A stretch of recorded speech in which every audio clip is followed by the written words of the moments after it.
I made a difficult decision and announced, "Once I leave, there's no coming back." Clutching my belongings, tears welled up, blending with a sense of frustration and the physical ache in my neck. This marked the end of my stay at my in-laws' home. My name is Jessica, and I'm 37 years old. I had been married for 4 years. Before my marriage, I worked from home as a writer. This career turn became a necessity after my father's accident, prompting me to return to my parents' home to lend my support. Over time, I found significant success as a freelancer, surpassing the earnings from my previous traditional job. During a college reunion, I reconnected with Larry, who would later become my husband. Despite our contrasting personalities, there was an undeniable attraction, and soon we were married. Tragically, shortly after our wedding, Larry's father passed away. To support his grieving mother, we moved in with her, a decision that set the stage for a challenging cohabitation. From the beginning, life with my mother-in-law was fraught with difficulties. Despite my efforts to be supportive and integrate into the family, she never fully accepted me as Larry's wife. Her constant criticisms and sarcastic remarks began to wear on me. Yet I stayed determined and resilient, making a firm decision to leave and seek a better life for myself when it became unbearable. One evening, as I prepared dinner, Helen, my mother-in-law, questioned the quality of the ingredients. "Did you buy these from that store?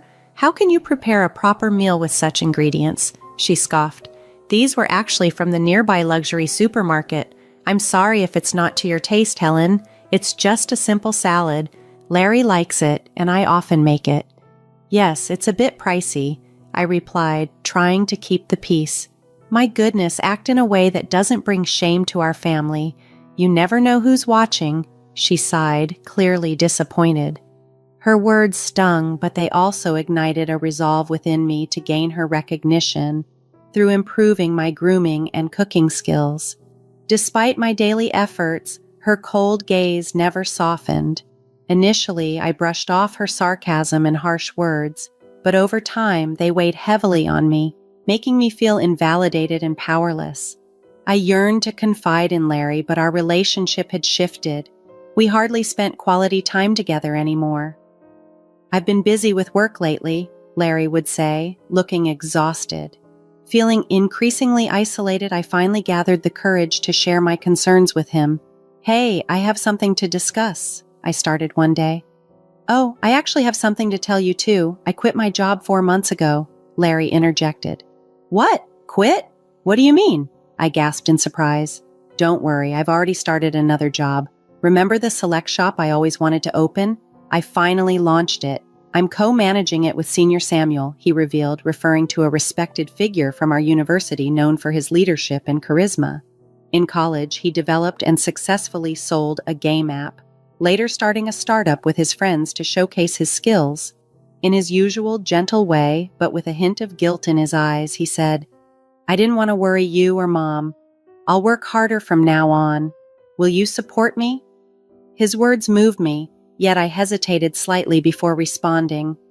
"I'll support you, but about the rent for this house, can you cover all of it?" I asked. He looked at me earnestly and pleaded, "Please, Jessica. This has always been my dream.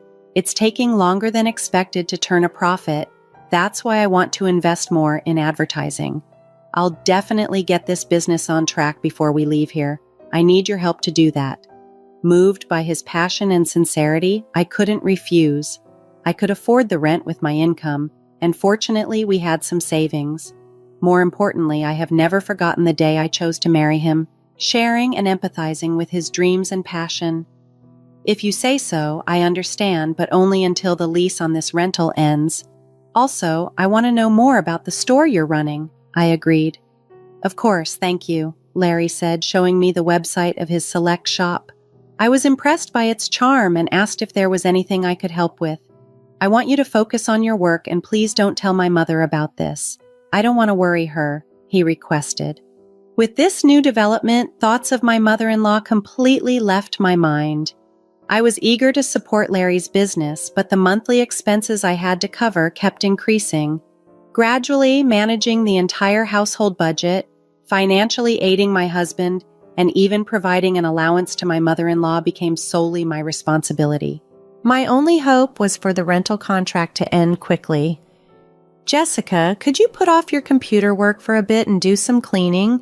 Since you're staying here, you should be more proactive with the household chores, my mother-in-law instructed one day. Oh, I'm sorry, Mother. I'll start as soon as I finish this job, I replied hurriedly. This is your job. Enough excuses. Get it done quickly. We have guests coming this afternoon. After you're done cleaning, please leave the house, she insisted. My relationship with my unaware mother-in-law remained unchanged over time. On days when she had guests, I always had to vacate the house after finishing the cleaning, seeming to bother her. Fortunately, I could work anywhere with my laptop, which was a small consolation. However, one day held a different outcome. When I returned home in the evening, my mother-in-law, looking satisfied, greeted me with, "Welcome back. I tidied up your room." Confused, I rushed to my office. The room was indeed tidied.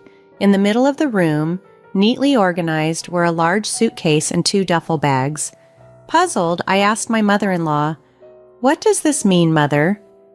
"This room was originally prepared for guests. I can't tolerate someone with your disregard for housekeeping using it. If you wish to stay here, you'll need to pay a fee. If that doesn't suit you, you may leave immediately. Don't expect to live here luxuriously without contributing," she stated firmly. I bit back my words, feeling a mix of hurt and indignation. As I lowered my head, trying to hide my upset, she added with a tone of finality, "I must say, I don't see you as Larry's rightful wife." With that, she turned and left for the living room. Tears of frustration welled up as I felt isolated and wronged. I tried calling Larry, but he didn't answer. After sending him a message about the situation, his reply came, "Please bear with it a little longer." When Larry came home late that night, I couldn't hold back any longer. "I'm already covering the full rent, and now she expects me to pay extra just to use a room? Her demands are unreasonable," I vented. Larry looked troubled and immediately tried to soothe the situation. "I'm sorry, I'll talk to her. Once we leave this place, you won't have to deal with her again. Just hold on a bit longer," he pleaded. His words calmed me slightly, offering a glimmer of hope.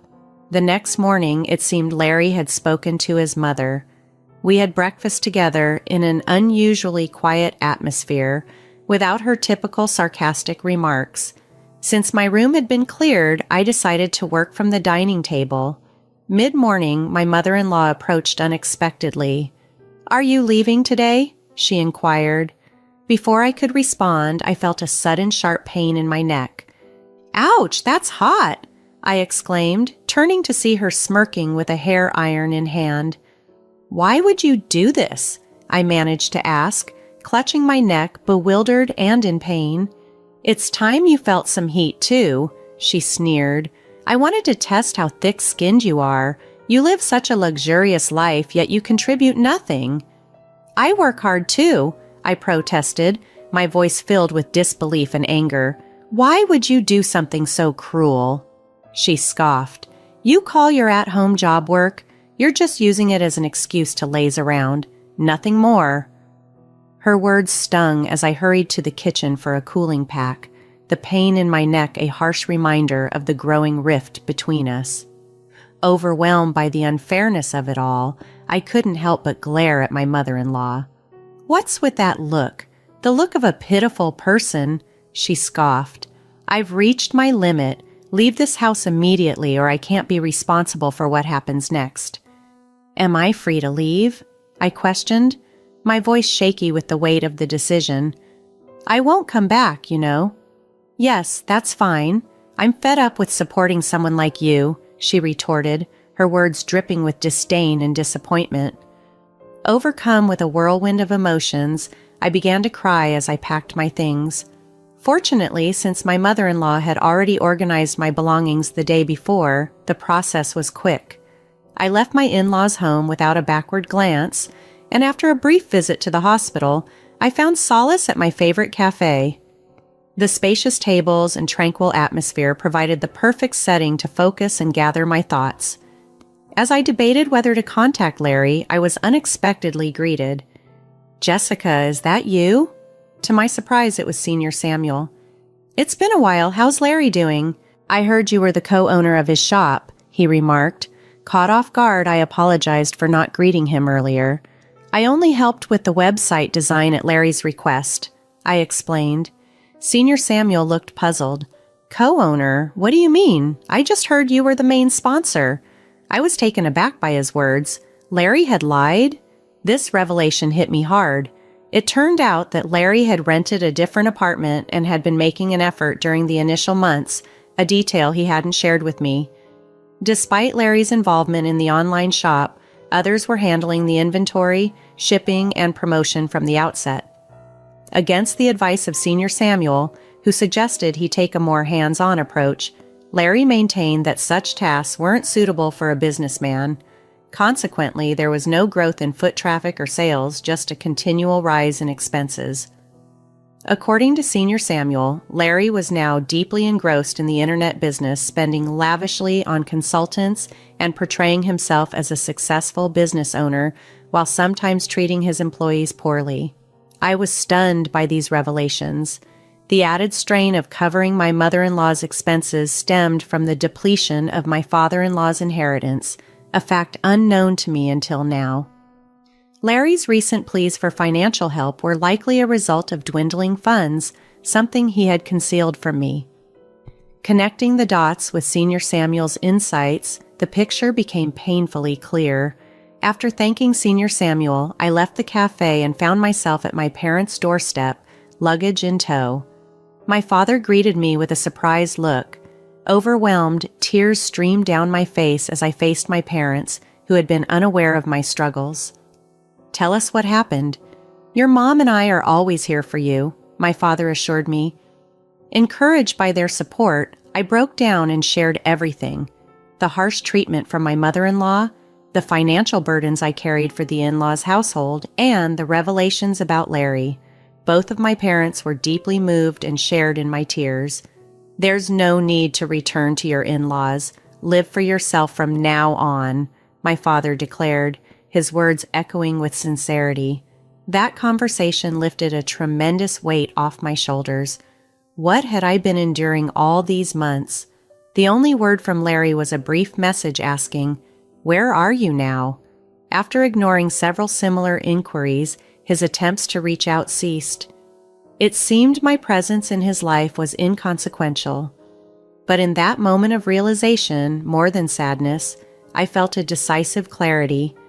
Enjoying a simple meal with my parents, I experienced the genuine warmth of family, a stark contrast to what I'd endured. While staying at my parents' house, I began to rediscover myself. About 3 weeks later, Larry called, likely because the rent was due. "Jessica, where are you? Have things calmed down with Mom? She feels bad about it. Aren't you coming back soon?" he asked. "I'm at my parents' house now and I plan to stay here. Your mother said she's tired of taking care of someone like me," I replied calmly, determined to forge a new path for myself free from the burdens of my previous life. Firm in my decision, I told Larry, "I think we should get a divorce." His response was immediate. "Wait, why divorce? If living with Mom is the problem, we can sort it out. I'm coming to pick you up so we can discuss this in person." "Why should we talk now when you were unreachable before? How's your business going?" I asked.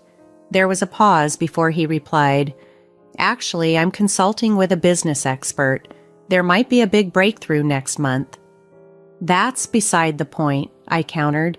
"You haven't shared anything substantial with me, and that's why I don't want to talk anymore. I'll draft the divorce papers and send them to you." I ended the call and hung up. However, that night, Larry unexpectedly showed up at my parents' house. I spoke to him through a small gap in the door, kept secure by the chain. "Jessica, please don't be upset. Let's return home. Mom regrets what happened," he pleaded. "I was forced out by your mother," I reminded him sternly. "You expect me not to take that seriously? She burned me with a hot hair iron. I don't know what she might do next. There's no way I can go back." I showed him the burn mark on my neck. "Did Mom do that?" "I'm so sorry, I didn't know. She told me it was just a minor argument," Larry apologized. "A minor argument?" His trivializing of the incident fueled my anger further. I had intended to discuss divorce calmly, but his dismissiveness made it clear that a calm discussion might not be possible. "I'm not coming back. You should go home too. I'll contact you again tomorrow." "Really? Will you call? I can't accept a divorce without a proper discussion. If you don't call, I'll be back tomorrow," Larry said before leaving. Determined to address the situation formally, I arranged a meeting with Larry and my mother-in-law 5 days later at a chic restaurant located on the 25th floor of a luxury hotel. On the day, I chose to wear a high-end brand dress, styling my hair up to expose the burn on my neck visibly. My mother-in-law seemed displeased by my appearance. "Thank you for gathering today," I began, managing a polite smile as I addressed them. "I've reserved afternoon tea, so please enjoy it." Larry appeared somewhat relieved by my composed demeanor. As tea and small appetizers were served, my mother-in-law broke the silence. "Jessica, I'm truly sorry about last time. I was wrong," she admitted, her tone contrite. Larry had reprimanded her severely. "You'll forgive me, won't you?" she pleaded. I didn't respond immediately, choosing instead to quietly continue enjoying my appetizer, pondering the sincerity of her apology and the next steps in our complicated relationship. I slowly turned my neck to display the burn scar. I can forgive, but not until this scar fades. Also, are you aware that Larry quit his job? The revelation made Larry visibly tense, and my mother-in-law looked at him in shock. "What do you mean he quit? He's been claiming he's busy every day," she stammered, her voice a mix of confusion and alarm. "Yes, he's busy. Busy pretending to be a successful businessman," I added, trying to keep my tone even. "Larry, what's going on? Explain yourself," my mother-in-law demanded, her earlier panic turning to urgency. As she pressed him for answers, I watched the scene unfold with a bittersweet sense of vindication. Meanwhile, the server brought over a tea stand laden with enticing sweets, which I sampled as I enjoyed the view from the 25th floor cafe, a view that seemed to mirror the high drama unfolding at our table. "By the way, Larry, what have you been doing recently? I heard from Senior Samuel that you quit the select shop. Is that true?" I asked, watching as he paled, his expression flipping between surprise and fear. My mother-in-law, gripping his arm tightly, bombarded him with questions. "What happened? Why would you do that?" I continued, "I know everything, Larry. Ultimately, you were more obsessed with the idea of being successful than actually being a businessman. You had no real business sense, yet you impulsively went ahead and ended up squandering all the inheritance your father left, didn't you?" "Yes, that's right." I addressed my mother-in-law directly, whose face was now etched with suspicion and growing anger. "Larry has used up not only his inheritance, but our household finances are in ruins because of his actions."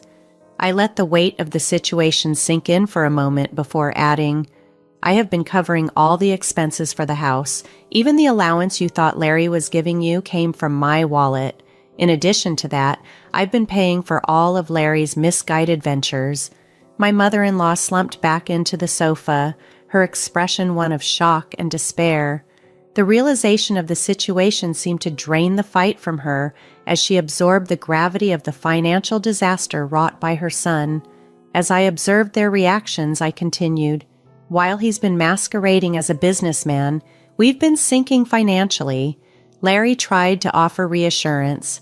"Don't worry, Mom, with Jessica's income, we manage." I quickly interjected, "Don't trivialize this. I heard you're starting yet another business. We're already scraping the bottom. No more squandering money on your fantasies." The cafe grew quiet, the tension palpable. I finished the last of my tea in one gulp and made my intentions clear. "I can no longer shoulder the responsibility for both of you who have effectively become penniless. You'll need to handle next week's rent payment. As for the divorce, we'll proceed with it through a lawyer." Larry pleaded with tears in his eyes. "I don't want a divorce. Please don't do this." However, my decision was firm. My mother-in-law, her face ashen, implored me for help. "Helen, you once said you didn't accept me as family. Well, as compensation for the burn, I'd like you to start by making this payment. I hope you still have some savings left, I stated resolutely, leaving them to absorb the shock. Exiting the luxury hotel, I glanced back at the towering structure, hoping they felt the dramatic shift from their high life to their new reality, a symbolic fall from grace. Ultimately, we proceeded with the divorce. Larry resisted initially, but when I threatened to involve the police in the assault, he capitulated. I could never forgive my mother-in-law, but ensuring her absence from my life would help me forget her. As part of the settlement, I demanded a significant sum for emotional distress. Later on, they moved into a cramped apartment. The dynamics between my wasteful ex-husband and his disillusioned mother became increasingly strained. Striving for independence, my once haughty mother-in-law resorted to part-time cleaning jobs, a thought that brought a wry smile to my face. Larry, meanwhile, found himself mired in debt, juggling multiple part-time jobs to make ends meet at night. The irony of their changed circumstances was not lost on me. It appears that a regular job is more fitting for Larry's real capabilities. The dynamic personality that initially drew me to him turned out to be mere impulsiveness and superficiality when viewed in a different light. The luxurious lifestyle enabled by my father-in-law's inheritance only magnified these traits. Now, I've shifted back to actively working from my parents' home. I later met with Senior Samuel to update him on the situation and express my thanks. He commended my writing abilities, and I've started receiving projects from him. For now, my focus is on rebuilding my life and pursuing my well-being while staying with my parents.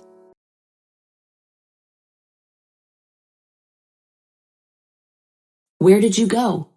What's going on? My husband called me in a panic upon realizing I was gone. Just come to the address I sent you and bring your family, I replied, ignoring his questions. When they arrived, I was waiting for them on the porch, their stunned faces reflecting the grandeur of the house behind me. What is this place, Diana? Devin asked, visibly uneasy. Why don't you come inside and I'll explain everything, I said calmly, stepping into the house. My name is Diana. I met my future husband, Devin, on a dating site when I was a 19-year-old college student. He was 25 and already had a stable job. Despite the age gap, love blossomed between us. I've never been one to judge based on age or appearance, so Devin's age was never a concern for me. However, Devin struggled with our age difference. Why are you with me, Diana? I don't understand. I'm so much older than you. You could find someone your own age who's better suited for you, he often questioned. Yes, I could, I would reply, but I don't want to. I fell in love with you, and age doesn't matter to me. Burdened by insecurities, he persisted. There must be other reasons. Diana, it's not natural for someone like you to love someone like me. I wish you'd tell me the truth. I am telling you the truth. I don't want to date boys my age. I love you, and that's all that matters to me. Despite my assurances, Devin struggled to believe me, revealing deep-seated self-esteem issues that may have contributed to his single status. Determined to prove the authenticity of my feelings, I embarked on a journey to demonstrate the depth of my love for him. Throughout our entire relationship, I refrained from letting Devin spend money on me. While I wasn't a broke college student, I wasn't rolling in wealth either. Despite my financial constraints, I made sure to buy him gifts and cover my own expenses each time. I held a modest job, so I wasn't destitute. Devin seemed to appreciate these gestures. Regrettably, his low self-esteem persisted, and he continued to doubt the authenticity of my love. Despite my best efforts to be supportive and understanding, his mistrust shattered my heart. It wasn't until the first 2 years had passed that I discovered the root of Devin's self-esteem issues. Meeting his parents, Lachlan and Dorothy, shed light on his struggles. Lachlan, Devin's father, had experienced a stroke of luck, winning the lottery and dramatically improving their lives. They purchased an extravagant house and secured their future with the remaining funds. However, Lachlan and Dorothy carried an air of superiority. During our initial encounter, Lachlan boasted, "Not everyone can make it big like me." I was a hard-working man, and look where it got me. Do you know how uncommon it is to win a huge lottery? The chances are very low, but I did it on the first try. They took pride in their decision-making skills, insinuating that Devon, despite completing college, would never match their financial success. Dorothy hinted that Devon's previous partners were gold diggers, leaving as soon as their financial situation improved. The couple openly questioned their son's ability to make good decisions, which infuriated me. My husband's parents indirectly accused every girl he dated of being interested only in his money. Over time, Devon internalized these beliefs, contributing to his insecurities. The insinuation that I too was a gold digger became a humiliating part of the narrative. Fed up with the unjust assumptions, I decided to defend both Devon and myself. I declared, "I'm sorry, but I have to disagree with you. Devon has worked hard to establish himself in his career, and with time, he will achieve even greater success." Lachlan rebutted, "Well, that doesn't change the fact that women only want him for money. The money we have is ours, but Devon does co-own the house. Ultimately, it will be his when we pass. Let me tell you, every time they see our $200,000 house, I swear these girls see dollar signs in their eyes." "I can't vouch for Devon's past relationships," I replied, "but I'm certainly not in this for the money. I love your son, and that's the reason we're together.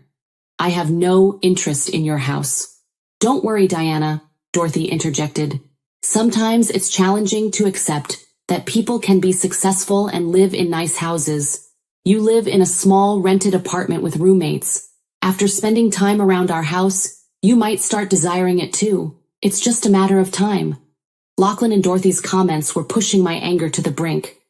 I was on the verge of exploding.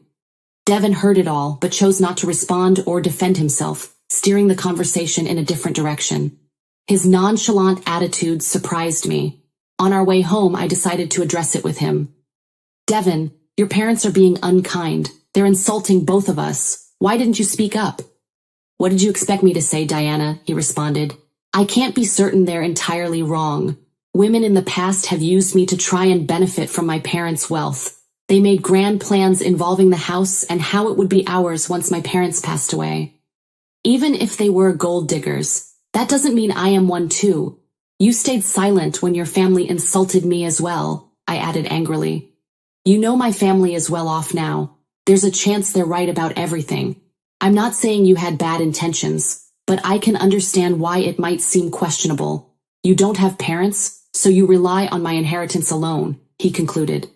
"Devon, what you're saying is ridiculous. I've never pushed you to spend money on me, and lacking an inheritance doesn't make me a gold digger," I retorted.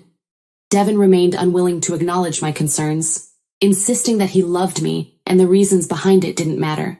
He shrugged off the need for further discussion. While some might have found solace in such assurances, I couldn't accept the thought of him harboring negative beliefs about me. I attempted numerous conversations, hoping to make him understand my perspective. I even suggested therapy, recognizing its potential benefits for him. However, he adamantly claimed there was nothing wrong, causing me to eventually abandon the effort. As time passed, I distanced myself from his family. We became engaged shortly after my college graduation. Although my job paid decently, I started saving to contribute to our wedding expenses. We split the costs evenly and got married when I was 22. However, the subsequent 3 years turned into a tumultuous period of my life. Devon frequently visited his parents, returning home in a sour mood each time. I knew Lachlan and Dorothy were still taunting him, branding me as a gold digger. Despite my pleas for Devon to limit contact with them, he continued to engage with his parents. Their words poisoned his perception of our relationship, convincing him that no one could genuinely love him. Even after years of love and care, my husband remained suspicious of me. The burden of constantly proving myself became increasingly draining. The breaking point arrived on Devon's birthday. In line with his preference for small celebrations, we had a quiet cake party at home. I presented him with the expensive watch he had desired. Devon was elated with the gift, but my joy waned when he suggested visiting his parents to showcase it. Despite my reluctance, I accompanied him at his insistence. Upon reaching their house, my husband eagerly displayed the watch to my in-laws. "Mom, Dad, look at this beautiful watch Diana gave me. I've been wanting it for a while now. Isn't it gorgeous? He said, proudly showing off his gift. Oh, did she now, Devon? It seems she does love you after all. We were quite concerned for a while there, his father replied, glancing at me with a raised eyebrow. Don't get carried away, Lachlan, Dorothy interjected, shooting her husband a knowing look. She's a gold digger. She married our son because we own a $200,000 house. Let's not forget the facts, she remarked. Yeah, you're right, Lachlan agreed, nodding. I almost forgot that the house is the only reason Diana married Devon. Excuse me, why do you think I married your son for your house? I asked, incredulous. Dorothy smirked. Well, you were just living in an apartment after working for 4 years. Besides, Devon is so much older than you. Why would you marry him unless you want something from him? I'm sure our house was always an attraction, if not his money. I held my ground. I married your son because I love him. All your theories about my gold-digging intentions are wrong. Devon knows the truth, and he will tell you that, won't you, Devon? To my complete surprise, Devon remained silent. I was already feeling uncomfortable with my in-laws' belief that I was a gold digger, but Devon's reaction, or lack thereof, shocked me. He kept his head down and avoided eye contact with me. Feeling perplexed, I decided to push him a bit. I couldn't fathom why he wasn't standing up for me. Why are you not saying anything? I asked, my voice rising slightly. Your parents always thought I was a gold digger. How will they know the real me if you don't tell them? Why are you quiet? Tell them they're wrong, I demanded. Devon shifted uncomfortably and muttered, I don't know what you want me to say, Diana. I don't know if my parents are off the mark. There might be a possibility that you're after this house. Are you serious right now, Devon? I asked, my heart sinking. You believe I married you for your assets? Dorothy interjected smugly. He's not wrong to think like that. It's suspicious that you've never considered buying a house. You haven't even discussed it with him. For someone renting a place, owning a house should have been a priority. My father-in-law added, yeah, it should be a priority, but you've chosen not to work toward owning a house. Our place is expensive, and you can't afford something like this even if you tried. So you decided to marry Devon and settle here. That makes more sense to me. Devon looked at me and said, I mean, why would you marry me, Diana? You might have feelings for me, but I think there's more to it than just love. I found myself speechless after this exchange. All the love I had for Devon seemed to have been reduced to nothing. At the end of the day, my in-laws and even my husband viewed me as a gold digger. While my in-laws' reaction bothered me, it was Devon's response that devastated me. In that moment, I made a decision. I wanted a divorce. I didn't immediately disclose my decision to them. I waited for the right time. So when Devon and I returned to our place, I contacted a lawyer and initiated the divorce process. The lawyer assured me that the papers would be ready within a week. In the meantime, I opted to stay in a separate room. Devon assumed I was just letting off steam and had no idea of what was coming. When the divorce papers finally arrived at my parents' house, I packed my bags and left. When Devon called me in a panic, I instructed him to come to an address and bring my in-laws along. Despite his confusion, he agreed. Upon their arrival, I was waiting on the porch. They looked taken aback by the house. You must be wondering why I brought you here, I began, gesturing to the luxurious home. It's a beautiful house, isn't it? No one can compare their house to this. It costs around $2 million in today's market. Pretty expensive, but worth the money. There's also furniture with an added value of millions. What is this place, Diana? Devon asked, visibly confused. I don't know why you have access to such a house. Why don't you guys come in so that we can talk? I replied smoothly. I can't tell you everything on my porch. What do you mean by your porch? Dorothy asked, her voice laced with skepticism. I brushed off their astonishment and walked inside. They trailed behind, even more impressed by the opulence within. The owners of the house had spared no expense. As we settled down, I took a deep breath and addressed them. I've reached a decision, and that's why you're here. I filed for divorce. Here are the papers. We can proceed with an uncontested divorce if you agree, I remarked. What? I don't understand. Why are you filing for divorce? Devon's voice held a mixture of confusion and concern. Because you and your parents believe I'm a gold digger, I replied, meeting his gaze. You think I'm after your house, right? Despite my assurances, you refuse to listen. So I'll spare you from my gold-digging self and divorce you, Devin. It seems that's what everyone wants, I responded with a smile, letting my gaze sweep over my in-laws. You're considering divorce just because my parents told the truth? Devin said, his tone dripping with disbelief. That's ridiculous. We didn't say anything untrue. Why the dramatics? He added. I think this is for the best, Devin, his mother interjected, her expression unreadable. If she's determined, you might as well sign the papers. You'll find someone who truly loves you someday, she concluded. Why did you bring us to this house? Devin asked, his voice carrying a tinge of accusation. Do you expect me to buy this for you as part of our divorce settlement? Why would I need you to buy this house? I replied calmly. This house is already mine. The shock and disbelief etched on their faces hit me like a bomb. They regarded me with disbelief, as if I were joking. Devin and his family seemed utterly unconvinced. How on earth can you afford a house like this? You're renting, and your job isn't enough to cover this. Stop lying to us, Devin's father demanded, his tone sharp with suspicion. I'm not lying, Devin, I said firmly. Remember when I mentioned that my parents left me some inheritance? Well, this is the house I was talking about. It's under a trust now, but I'll officially inherit it when I turn 30. I don't work a high-paying job because I have a trust fund waiting for me. That's impossible, Devin scoffed. Your parents passed away a long time ago. They should have let you have the house earlier. Well, you see, my parents were aware of the potential leeches I might attract, so they instructed me never to disclose the house or trust fund to anyone. Call it foresight. But they knew someone could exploit me. Hence, they placed everything in a trust to keep it safe until I reached 30. By then, I'd hopefully be settled with someone who genuinely cared about me, not my inheritance, I explained. Oh my God, Diana, Devin's mother said, her tone suddenly shifting. You should have told us about your wealth. We had no idea. This is a sizable house you have. We could all live very comfortably here, she remarked.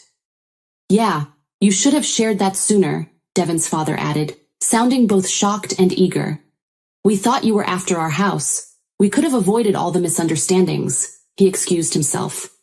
I've always known Diana was perfect for Devin, my mother-in-law chimed in again, her voice now oddly approving. I've been saying she's a great woman. Look how wealthy she is. Devin really found a great match, she continued to flatter. Hearing this, I couldn't help but laugh. Their attitude toward me had shifted so rapidly that it made my head spin. What was even more bizarre was that they soon seemed to forget about the divorce filing. I took out the divorce papers and signed them. As I was saying, here's my signature for an uncontested divorce, I said, holding out the papers. You can just sign these to make it easy. If you want to fight, we can take this to court. I won't live with you anymore, I concluded. Diana, listen to me, Devin said, his tone suddenly pleading. There's no need to rush this. You've already proven you're not a gold digger. There's no reason to get a divorce anymore. We'll even apologize for any misunderstanding. That should make things better, right? He asked. Yes, yes, Lachlan agreed, nodding urgently. We're sorry, Diana. We doubted you for no reason. I gave everyone a cold, sweeping glance. I don't want your insincere apologies. For 2 years, you allowed your family to berate me and label me a gold digger. I expected you to at least defend me. But no, you sided with them and accused me of being a gold digger as well. I won't stay with someone who doesn't respect his wife. I'm done with you. We can part ways amicably or involve the courts. The choice is yours, I said firmly. Devin, his mother Dorothy, and his father Lachlan tried their best to change my decision, pleading with me to let go of the past. In their minds, what happened was just a simple misunderstanding. Not once did they show remorse for tarnishing my name. Their audacity fueled my anger. When I reached my breaking point, I demanded they leave before I called the police. My anger intimidated them, and they left. Over the next few weeks, Devin and my in-laws continued to harass me daily. They begged, pleaded, and even offered bribes to convince me to stay. Their belief that I could be swayed with money only intensified my fury. It revealed that they still considered me motivated by financial gain. The irony was that, as Devon co-owned the house with his parents, I was entitled to half of his share. This realization fueled their desperation for reconciliation. Despite their attempts, I remained steadfast in my decision to part ways. I relocated all my belongings to my parents' house, asserting my right to stay there even before officially taking ownership. Devon and the in-laws persisted in reaching out, prompting me to change my number entirely. I wanted to avoid their constant attempts to contact me from unfamiliar numbers. Devon attempted to discuss matters at my workplace, but security was informed and asked him to leave. Devon still hadn't signed the divorce papers, holding out hope for a change in my decision. Nearly a year has passed since I initiated the divorce proceedings. With only a year or less remaining before the legal process concludes, I've managed quite well on my own. Living independently, I've found happiness and financial stability. While I've gone on dates, I'm not considering anything serious at the moment. According to a cousin of Devon's, they are apprehensive about paying me my entitled share of the house. Legal fees are piling up, and their savings are insufficient. Devon is even pushing for a sale, harboring resentment toward his parents for the upheaval in his life. At this point, I simply don't care, and only want to be free from that toxic family.